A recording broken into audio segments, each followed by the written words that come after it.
வணக்கம். இப்போ எங்கே இருக்குன்னு பார்த்தீங்கன்னா திருவட்டூர் 7வது வட்டத்தில் உள்ள ராஜாஜி நகரில் இருக்கோம். இங்கே மார்க்சிஸ்ட் கம்யூனிஸ்ட் கட்சி வேட்பாளர் சுந்தரராஜ் அவர்களை ஆதரித்து 1வது மண்டல குழு தலைவர் திமு தனியரசு அவர்கள் இங்கே வந்து பரப்புரை மேற்கொண்டு இருக்காரு. அவரை கேட்போம். இன்றோடு முடியுது, 5 மணியோட தேர்தல் பரப்புரை முடியுது. நம்ம கேட்கலாம் என்னென்ன ஒரு பிரச்சாரத்தில் என்னென்ன சவால்கள் வந்து சந்திச்சாங்க அப்படின்னு கேட்கலாம். வணக்கம் சார். இப்போது கடந்த ஒரு 18 நாளாக நீங்கள் தேர்தல் பிரச்சாரத்தில் தீவிரமாக வந்து சூறாவளி பிரச்சாரம் மேற்கொண்டீங்க. இதில் மக்கள் எப்படி வரவேற்பு தராங்க? மத சார்பற்ற முற்போக்கு கூட்டணியுடைய வேட்பாளர் அண்ணல் சுந்தரராஜை ஆதரித்து நாங்கள் எல்லா வட்டங்களிலும் சென்று வாக்குகளை சேகரித்தோம். நம்முடைய தமிழக முதல்வர் கழக தலைவர் அண்ணன் தளபதியுடைய 5 ஆண்டு கால சாதனைகளை திட்டங்களை மக்களிடத்தை எடுத்துரைத்தோம். மக்கள் நாங்கள் செல்கின்ற வீதிகளிலே அவர்களா வந்து சுத்தில அருவாள் நட்சத்திரத்துக்கு வாக்களிங்க கேட்கின்ற போது அந்த மைக்கு சத்தம் கேட்டு எல்லாருமே மாடியில் வந்து கையாட்டுறது, இப்படி கைக்கு தூக்கி அமைக்கிறது, அது மாதிரி எங்களுக்கு நிறைய மக்கள் ஆதரவு நல்லா இருக்கு. எல்லா வட்டத்திலையுமே மக்கள் ஆதரவு நல்லா பண்ணிட்டு இருக்காங்க.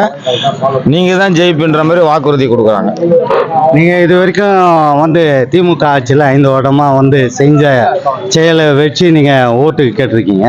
அது இந்த எலெக்ஷன்ல எப்படி பிரதிபலிக்கும்னு நினைக்கிறேன்? எல்லா திட்டங்களும் மகளிர் உரிமை தொகை, விடியல் பயணம், நிறைய நமக்கு இது நான் முதல்வன், நிறைய திட்டம், இல்லம் தேடி கல்வி, மக்கள் தேடிய மருத்துவம், புதுமை பெண் திட்டம், நிறைய திட்டங்கள் பண்ணியிருக்கேன். அது மக்கள் வந்து கிட்டத்தட்ட திருவட்டூர்லேயே வந்து ஒரு 42,000 பேர்கிட்ட மகளிர் உரிமை தொகை பெறுகிறாங்க.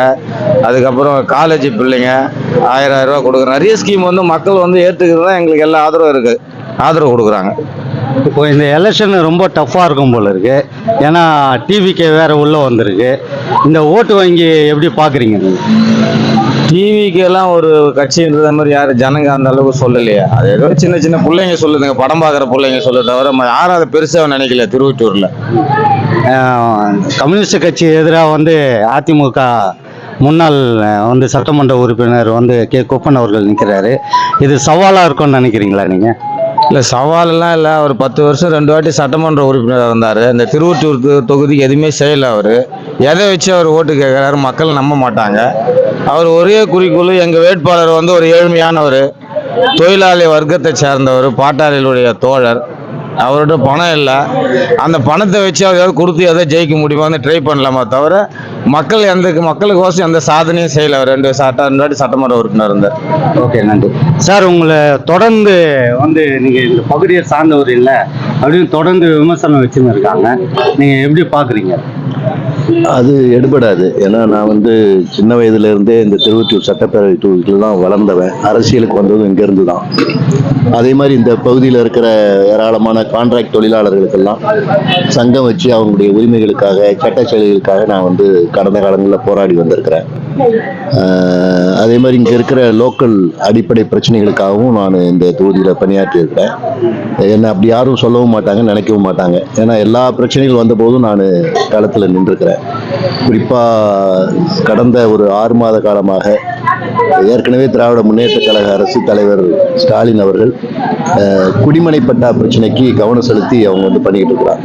ஒரு மாவட்ட ஆட்சித்தலைவர் முதல்வர் தேதி வேணும்னு கேட்டால் எத்தனை பட்டா கொடுப்பேன், அப்போதான் நான் தேதி கொடுப்பேன் அப்படின்னு சொல்லி அதில் தீவிர கவனம் செலுத்தி வர்றாங்க.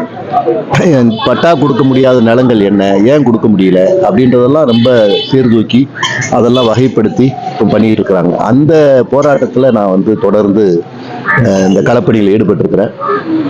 குறிப்பாக நீங்கள் வந்து மேற்கு பகுதி, இப்போ சென்னை திருவொற்றியூருடைய விரிவாக்க பகுதிகளில் இந்த இப்போ நம்ம நிற்கிற 7வது வார்டிலிருந்து அந்த மேற்கு பகுதி முழுவதுமே நீங்கள் வந்து விரிவாக்க பகுதி. இது இந்த நில வகைகளில் வேறு வேறு வகைகள் இருக்குது. புறம்போக்கு இருக்குது, வண்டிப்பாட்டை இருக்குது, இந்த மாதிரியான வகைகள் இருக்குது. இதெல்லாம் மாற்றம் பண்ணாதான், அது மாதிரி நீர்வழின்னு இருக்குது, ஏரி புறம்போக்குன்னு இருக்குது. இதெல்லாம் மாற்றம் பண்ணாதான் பட்டா கொடுக்க முடியும்னு ஒரு நிலைமை. எனவே இந்த பிரச்சனையில் நான் எல்லா நகர்களுக்கும், எல்லா கிராமங்களுக்கும் ஏறக்குறைய 119 நகர்கள் அடையாளப்படுத்தப்பட்டு அந்த 119 நகருக்கும் நான் போயிருக்கேன். கடந்த ஆகஸ்ட்ல இருந்து அந்த ஊர் கூட்டங்கள் நடத்தி ஏன் நமக்கு பட்டா கிடைக்கல, என்ன அணுகணும் அப்படின்னு பல இடங்கள்ல நான் வந்து போய் கூட்டம் நடத்தி பண்ணியிருக்கேன். நீங்க வந்து வந்து இந்த ஊர் கூட்டமைப்பு இருக்கு, அவங்கள கேட்டாலே தெரியும். எனவே அந்த மாதிரி அவர் சொல்றதெல்லாம் எடுபடாது. சின்ன சேக்காடு மணலிக்கு போனால் குப்பனோட என்ன தான் தெரியும். ஏன்னா குப்பம் எம்எல்ஏனா இப்போ வந்து போறவரை தவிர எல்லா நேரத்திலும் இருந்தவர் இல்லை. அதனால அந்த பிரச்சாரம்லாம் அவர் வந்து எடுபடாது. நான் திருவொற்றியூர் சட்டமன்ற உறுப்பினராக தேர்வு செய்யப்பட்டால் இந்த தொகுதிக்குள்ளே தான் நான் வரப்போகிறேன். அது எங்களுடைய நடைமுறை. இங்கே இது எனக்காக மட்டுமல்ல, கட்சி என்ன வேலை கொடுக்குதோ அந்த வேலையை முழுமையாக செய்யணுன்றது தான் எங்களுக்கு போடுறது. அப்போ நான் சட்டமன்றம் தேர்ந்தெடுக்கப்பட்டால் நான் இந்த தொகுதிக்குள்ளே தான் குடியிருப்பேன். ஏன்னா ஜனங்க கூப்பிட்ட நேரத்துக்கு போகணும், அந்த வேலைகள் செய்யணும். தொகுதிக்குள்ளேயே குடியிருக்கிற குப்பன் எங்கேயும் போக மாட்டார். அவருக்கு கம்பெனிக்கு போவார், கம்பெனிகளில் தேவையானதை வாங்கிட்டு போவாரே தவிர ஜனங்களுக்கு என்னைக்கு போய் நின்று வரல. அதனால் அவருடைய பிரச்சாரம்லாம் எடுபடாது. இப்போ புதிய வாக்காளர் நிறைய பேர் வந்திருக்காங்க இல்லையா, அவங்கள கவர்ற மாதிரி வந்து என்ன திட்டம் வச்சிருக்கீங்களா வருங்காலத்தில்? புதிய வாக்காளர்களுக்கு எம்ப்ளாய்மெண்ட் தான் முக்கியமான பிரச்சனை. ஏன்னா படிப்புக்கேற்ற ஒரு பெர்மனன்ட் ஜாப் என்பது இல்லை. மோடி அரசாங்கத்துடைய கொள்கை இன்னைக்கு ரொம்ப மோசமாக இருக்கு. இப்போ நேற்றுக்கு கூட செய்தி, மெட்டா நிறுவனத்தில் 8000 பேர் ரெட்ரீச்மெண்ட், ஆட்குறைப்பு. எனவே இந்த பிரச்சனை முன்னுக்கு வருது. அதனால தான் எம்ப்ளாய்மெண்ட் பிரச்சனையை ஒட்டி தான் அந்த புதிய வாக்காளர்கள் யாராவது வந்து தீர்த்த மாட்டாங்களா அப்படின்னு நினைக்கிறேன். யாராவது வந்து தீர்க்க முடியாது. இந்த பிரச்சனைக்கு அடிப்படையான காரணம் என்னன்னு பார்க்குறவங்கள தான் தீர்க்க முடியும். அதில் இன்றைக்கு தமிழ்நாடு முதல்வர் அவர்கள் அதற்கான பிரத்யேக முயற்சி எடுத்து அதற்கான தொழில்துறை அமைச்சர் டிஆர்பி ராஜா அவர்கள் கடந்த 5 ஆண்டு காலத்தில் ஏராளமான இன்வெஸ்ட்மெண்ட் இங்கே கொண்டு வந்திருக்காங்க. அந்த இன்வெஸ்ட்மெண்ட் மூலம் எம்ப்ளாய்மெண்ட் ஜெனரேஷன் இருக்கு. எனவே அந்த முயற்சியை தொடர்ந்து எடுப்பதற்கான முயற்சிகள் பண்ணுவோம். இன்னொன்று, நம்ம திருவொற்றியூர் தொகுதினாலே அது தொழிற்சாலைகள் நிறைந்த தொகுதி. இப்போ இந்த தொகுதியில் அங்கே இருக்கிற இளைஞர்கள் அட்லீஸ்ட் கான்ட்ராக்ட் வேலைனா கூட அங்கே இருக்கிறவங்களுக்கு முன்னுரிமை என்பது இல்லை. இதெல்லாம் காரணம் என்னன்னா, குப்பன் மாதிரி ஆட்கள் இதுக்குள்ள வந்ததுக்கு பின்னாடி தான் அந்தந்த நிறுவனத்திட்ட போய் எனக்கு வேலை கொடுன்னு கேட்டு போராட்டம் நடத்துகிற மாதிரி போராட்டம் நடத்தி தேவையானதை வாங்கிட்டு போனது தான் வரலாறு. ஆனால் நாங்கள் அதில் ஆட்சியில் இல்லாத போதே தொழிற்சங்கமாக அவங்க இருந்தபோது, குறிப்பாக மணலி பகுதிகளெல்லாம் அந்த ஊரில் இருந்தவங்களுக்கு இத்தனை பேருக்கு வேலை கொடுக்கணும் அப்படின்னு வேலை வாங்கி கொடுத்தவங்க நாங்கள். அது இந்த குப்பன் மாதிரி ஆட்களெல்லாம் வந்ததுக்கு பின்னாடி தான் நாங்கள் பார்த்துக்குறோம் நீ போயிடு அப்படின்னு அவங்க தேவையானதை வாங்கிட்டு வேறு ஊர்ல இருந்து ஆளை கொண்டு வந்து குறைஞ்ச சம்பளத்துக்கு வேலைக்கு வச்சதுலாம் இவங்களுடைய காரணம் தான். எனவே அந்த மாதிரி பிரச்சனைகள் இன்னைக்கு இளைஞர்கள் மத்தியில் இருக்கு. அதனால ஒரு தொழிற்சங்க தலைவர் இந்த மாதிரியான கடந்த காலங்கள் அப்படிப்பட்ட பணிகளை செய்ததுனால புதிய வாக்காளர்கள் என் மீது மிகப்பெரிய அளவில் நம்பிக்கை வச்சிருக்காங்க. இப்போ இந்த தேர்தலில் பார்த்தீங்கன்னா உங்க கூட்டணி, அதாவது திமுக, அவங்க சூறாவளியாக பிரச்சாரம் மேற்கொள்கிறாங்க. எம்எல்ஏ வந்தாலும் சரி, சேர்மனாக இருந்தாலும் சரி. இதை எப்படி பார்க்குறீங்க? உங்களுக்கு மிகப்பெரிய பலம் தானே இது. கம்யூனிஸ்ட் கட்சி உங்கள் நிர்வாகிகளே அவங்க குத்தகை எடுத்துட்டாங்க. அதாவது திமுக தான் வந்து ஃபுல்லாக வந்து எங்களை வந்து கேன்வாசிங்க்கு நாங்கள் பின்னாடி போகிறதா இருக்குது, அவங்க வந்துட்டு எங்களை செயல்பாட்டிலே விட மாட்டேன்றாங்கன்ற ஒரு குற்றச்சாட்டு இருக்கு. எப்படி பார்க்குறீங்க? அப்படின்னால நீங்கள் வந்து திமுக இந்த கூட்டணியே ஒரு அரசியல் கூட்டணி, ஒரு கொள்கைக்கான கூட்டணி. ஏதோ நேத்திக்கு வந்து இது யாரெல்லாம் சேர்ந்தா ஓட்டு கிடைக்கும் அப்படின்னு சேர்ந்த கூட்டணி இல்லை. 2014 காவேரி பிரச்சனையில, மாநில உரிமை பிரச்சனையில, ஒன்றிய அரசாங்கத்துடைய மாநில உரிமைகளை வஞ்சிக்கிற இந்த நடவடிக்கையில களத்தில் சேர்ந்த கூட்டணி. அது அப்படியே தேர்தல் கூட்டணியாக மாறி இருக்கு. எனவே இது கடந்த கால செயல்பாடுகள்லேயே நம்ம ஒன்றா இணைந்த கூட்டணி. நான் குறிப்பாக இந்த கட்சி மார்க்சிஸ்ட் கம்யூனிஸ்ட் கட்சியுடைய மாவட்ட செயலாளராக 10 ஆண்டு காலம் தொடர்ந்து இருந்தேன். அண்ணன் சேர்மன் நம்ம தனியரசு, சட்டப்பேரவை உறுப்பினர் சங்கர், அது மாதிரி மேற்கு பகுதி அருள்தாசன், இவங்கெல்லாம் நாங்கள் சேர்ந்து பணியாற்றினவங்க. குறிப்பாக இந்த மாவட்டத்துடைய செயலாளர் அண்ணன் சுதர்சனம். ஒரு 10 ஆண்டு காலம் தொடர்ந்து பயணிச்சுட்டு இருக்கோம். எங்களுக்கு வேறு வகையான இதெல்லாம் கிடையாது. இன்னுமே தான் போய் சேர்ந்து பழகணுன்ற அவசியமும் கிடையாது. ஏன்னா எங்களுக்கு இயல்பாகவே ஒரு அந்யோன்யம் இருக்கு, பரிச்சயம் இருக்கு. அந்த வகையில் நாங்கள் இணைந்து கூட்டாதான் செய்கிறோமே தவிர அப்படிப்பட்ட எந்த இதுவும் கிடையாது. எங்களை விட திராவிட முன்னேற்ற கழகம் அமைப்பு ரீதியான ஒரு வலுவான அமைப்பு, ஒரு கட்டமைப்பு இருக்கிறது. எஸ்ஐஆர் தமிழ்நாட்டில் பிஜேபி அல்லது ஒன்றிய அரசாங்கம் ஒன்றும் செய்ய முடியாமல் போனது காரணமே திராவிட முன்னேற்ற கழகத்துடைய அமைப்பு ரீதியான கட்டமைப்பு மிக முக்கியமான காரணம். எனவே இந்த கட்டமைப்பு இருக்கிறதுனால தான் அவங்களால இன்னைக்கும் எதுவும் செய்ய முடியாமல் இன்னைக்கு இருக்கிறாங்க. அதனால நாங்கள் எல்லாரும் இணைந்து ஒரு கொள்கை என்ற அடிப்படையில், ஒரு அரசியல் என்ற அடிப்படையில் நாங்கள் ஒன்றா வேலை செய்கிறோம். எங்ககிட்ட என்ன இருக்கு? பணமா இருக்கு. பணம் கொடுத்தா இவங்கெல்லாம் வர்றாங்க. எங்க பார்த்தாலும் கூட்டணி கட்சி 200 பேர் ஈஸியா சேர்ந்துடுறாங்க. ஒரு பைசா நாங்கள்லாம் யாருக்கும் கொடுக்கறது இல்லை. அரசியல் அவங்கவுங்களுக்கு இருக்கிற அரசியல் அடிப்படையில் எல்லாரும் சேர்ந்து வர்றாங்க. அதனால அந்த மாதிரியான இதெல்லாம் இல்லை. கொள்கைக்காக, ஒரு கோட்பாட்டிற்காக, ஒரு அரசியலுக்காக தமிழ்நாடு முதலமைச்சர் அவர்கள் மாண்புமிகு தளபதி ஸ்டாலின் அவர்கள் என்ன முயற்சி எடுத்து முடிவெடுத்துக்கிறாரோ அந்த முடிவு இன்னைக்கு தமிழ்நாட்டுக்கு தேவையானது, இந்தியாவுக்கு தேவையானது. எனவே இந்த அரசியலின் அடிப்படையில் தான் நாங்கள் எல்லாம் ஒன்றா சேர்ந்து களப்பணியாற்றுறோம். இப்போ இன்று மாலையோட வந்து தேர்தல் பரப்புரை முடியுது. இந்த திருவொற்றூர் தொகுதி முழுவதும் நீங்கள் சுற்று பயணம் மேற்கொண்டு எல்லா வாக்காளரையும் நீங்கள் சந்திச்சிருக்கீங்களா, இல்லை விடுபட்டிருக்கா? நாங்கள் பெரும்பகுதி அநேகமாக மாநகராட்சி தேர்தல் மாதிரி போயிட்டோம். வீடு வீடா வேட்பாளராக இருக்கிற நான் உட்பட பல இடங்கள்ல வீடு வீடா போய் சந்திச்சிட்டோம். அதை முழுமையாக சந்திச்சிட்டோன்ற ஒரு மன திருப்தி இருக்கு. இந்த வட்டம் வந்து உங்களுக்கு தெரியும், இந்த வார்டு 5வது வார்டில் குடியிருக்கிறவர் இங்கே வந்து போட்டி போட்டார். குப்பனுடைய புதல்வர், அவர் எப்படிப்பட்டவர்லாம் அவங்க எல்லாருக்குமே தெரியும். கார்பரண்டம் நிறுவனத்தில் பணியாற்றி அந்த நிறுவனம் நீ போயிடுறியா அல்லது நாங்கள் போலீஸ் கம்ப்ளைண்ட் கொடுக்கணுமா என்று கேட்டு வெளியே வந்தவர். அப்படிப்பட்ட உத்தமர். எனவே அவர் தான் இந்த வார்டினுடைய கவுன்சிலர். இந்த பகுதியில் நாங்கள் வந்து இன்னைக்கு வீடு வீடாக போய் வாக்கு கேட்கறன்னு முடிவு பண்ணியிருக்கோம். ஏன்னா அவங்க பணத்தெல்லாம் கொடுத்து வச்சிட்டாங்க ஏற்கனவே. மக்கள் தெளிவாக இருக்காங்க. பணம் கொடுத்தாலும் ஒரு நல்ல நலத்திட்டங்கள் செஞ்சு வந்து கொண்டு இருக்கிற இந்த அரசு தான் தேர்ந்தெடுக்கணும்னு மக்கள் முடிவு பண்ணிட்டாங்க. அப்படி அரசுக்கு எதிரான எதிர்ப்பாலை எங்கேயும் பார்க்க முடியல. குறிப்பாக பெண்கள் மத்தியில் மிகப்பெரிய எழுச்சி இருக்கு. எனவே வந்து நாங்கள் வெற்றி பெற்றுவோம். எல்லா இடங்கள்லையும் நாங்கள் வந்து வாக்கு சேகரிப்பு பணியில் நிறைவு செய்து விட்டோம். நான் போகாத வேட்பாளர் என்ற முறையில் நான் போகாத இடங்கள்ல நூற்றுக்கணக்கான கூட்டணி கட்சி தொண்டர்கள் 3-4 முறை வாக்காளர்கள் சந்திச்சிட்டாங்க. போனாலே இதுதான் அப்படின்னு, சின்ன இதுதான் உங்களுக்கு அப்படின்னு ஒரு முகமலர்ச்சியோடு, முகஸ்துதிக்கு சொல்றது இல்லை, முகமலர்ச்சியோடு மக்கள் சொல்றாங்க. எனவே நாங்கள் வாக்கு சேகரிப்பை திருப்திகரமாக நிறைவேற்றி இருக்கிறோம்ன்றதான் எங்களுக்கு. இப்போ நீண்ட நாளா உதயசூரியன் சின்னத்துக்கு வாக்களிச்சுன்னு வந்தாங்க வாக்காளருங்க. இப்போ சுத்தியல் அருவாள் நட்சத்திரம் சின்னத்தை கொண்டு சேர்க்கறதுல உங்களுக்கு என்ன மாதிரி ஒரு சவால் இருந்தது, இல்லை ஈஸியா அதை கவர் பண்ணிட்டீங்களா? எப்பவுமே நம்ம மக்கள் முட்டாள் நினைக்கக்கூடாது, அவங்களுக்கு அரசியல் தெரியலான்னு நினைக்கக்கூடாது.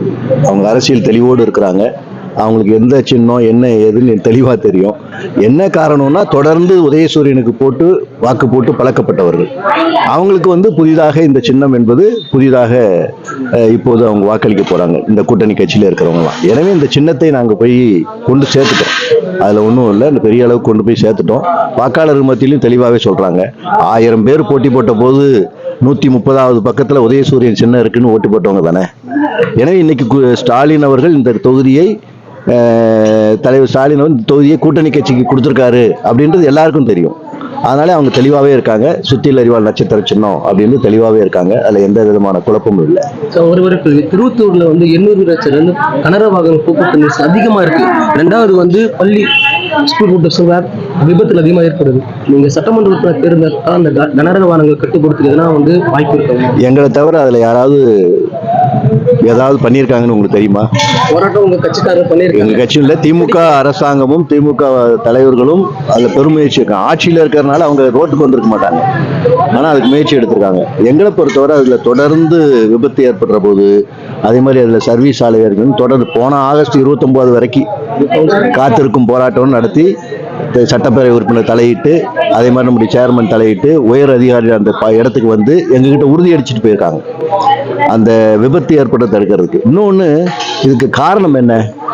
அதிமுக அரசாங்கம், கலைஞர் ஐயா முத்தமிழறிஞர் கலைஞர் கருணாநிதி அவர்கள் ஒரு உயர்ந்த திட்டத்தோட இந்த கண்டெய்னர் போக்குவரத்து சென்னை மாநகரத்துக்குள்ள வராத அளவிற்கு நேரடியாக சென்னை துறைமுகத்திலிருந்து எலிவேட்டர் சாலை நேரடியாக அது பெங்களூருக்கான தேசிய நெடுஞ்சாலையில் போய் மதுரவாயில் தாண்டி இணைக்கிற திட்டம். இது எப்போ போட்டது? 2006 போடப்பட்ட 96 போடப்பட்ட திட்டம். 1996 கலைஞர் அவர்கள் ஆட்சியில் இருக்கப்போ போடப்பட்ட திட்டம். 2001 ஜெயலலிதா அம்மா அதை நிறுத்திட்டாங்க. அப்ப 2006 மீண்டும் அந்த திட்டத்தை துவக்கி பில்லர்லாம் போட்டாங்க. அவங்க 10 ஆண்டு காலம் ஆட்சிக்கு வந்ததுக்கு பின்னாடி 10 ஆண்டு காலம் அந்த திட்டத்தை முடக்கிட்டாங்க. இப்ப மீண்டும் தலைவர் ஸ்டாலின் அவர்கள் முதல்வராக வந்ததுக்கு பின்னாடி இப்ப மீண்டும் அந்த பணிகள் வேகமா நடக்குது. இதை 1996 போட்டிருந்தா அந்த கனரக வாகனங்கள் சின்ன மாநகரத்துக்குள்ள வர்றதுக்கு வாய்ப்பே இல்லை. நேரடியாக துறைமுகத்திலிருந்து எலிவேட்டர் சாலையில் நேரடியாக போயிடும். எனவே இதுக்கு முழுக்க காரணமே அதிமுக அரசாங்கம் செய்த அந்த திட்டத்தை, மக்கள் நல்லெண்ணத்தோடு மக்கள் நலனுக்காக உருவாக்கப்பட்ட திட்டத்தை முடக்குனதே அண்ணா திராவிட முன்னேற்ற கழகம் தான். ஏன்னா இப்போது நாங்கள் அந்த சாலை பணி முடியும் வரைக்கும் 2 பக்கமும் எக்ஸ்பிரஸ் சாலையில 2 பக்கம் சர்வீஸ் ரோடு போட்டு மக்கள் சாலையை கடக்கிற சத்தியமூர்த்தி நகர், டிகேஎஸ் நகர், அதே மாதிரி ஜோதி நகர், இந்த இடங்கள்ல லெவல் கிராசிங் போடணும். அதே மாதிரி சடையங்குப்பத்திலேருந்து வர்ற பாலம் கட்டியிருக்கு. இப்போ அந்த பாலம் கட்ட இடத்துல, ஜோதி நகர் இடத்துல அங்கே ஒரு ரவுண்டான அமைச்சு ஒரு சிக்னல் போட்டு தரணும். அது மாதிரி எர்ணாவூர் அந்த பாலத்திலேருந்து லிஃப்ட் கேட் பாலம் இறங்கின இடத்துல முல்லை நகர், கிரிஜா நகர் இருக்கு. இப்போ அங்கேயும் நம்ம வந்து ஒரு ரவுண்டான அமைச்சு சிக்னல் போட்டு கொடுத்தோம்னா பாதிப்பு இருக்காது. அதே மாதிரி 2 பக்கம் சர்வீஸ் ரோடு போடலாம். அதில் எந்த லாரி போக்குவரத்து இல்லாமல் சர்வீஸ் ரோட்ல ஜனங்க மட்டும் போயிட்டு வர மாதிரி இருசக்கர வாகனங்கள் அப்படி அமைச்சா விபத்து தடுக்கலாம். இது ஒரு பெரிய இது இல்லை. எனவே நெடுஞ்சாலைத்துறை எங்களுக்கு உறுதி அளிச்சிருக்கிறாங்க. இது என்னன்னா, இது வந்து மாநகராட்சியோ தேசிய நெடுஞ்சாலை மட்டும் முடிவெடுக்கிற விவகாரம் இல்லை. இந்த சாலை அமைக்கிறது துறைமுகம் ட்ரஸ்டி, சென்னை துறைமுகத்துடைய அறங்காவலர் அந்த ட்ரஸ்டியில முடிவெடுக்கப்பட்டு போடப்பட்ட சாலை. எனவே ட்ரஸ்டியோட ஒப்புதல் பெற வேண்டியிருக்கு. அந்த ட்ரஸ்டியோட ஒப்புதலையும் பெற்று கூடிய விரைவில், ஏன்னா தமிழ்நாடு அரசாங்கம் முடிவு பண்ணிட்டாங்க, அதற்கு நிதி ஒதுக்குறது முடிவு பண்ணிட்டாங்க. ட்ரஸ்டியோட ஒப்புதல் பெற்று இப்போ நாங்கள் வந்து அந்த சாலையை விரைந்து அமைப்பதற்கான முயற்சியை கண்டிப்பாக எடுப்போம். ஓகே, ரொம்ப நன்றி சார்.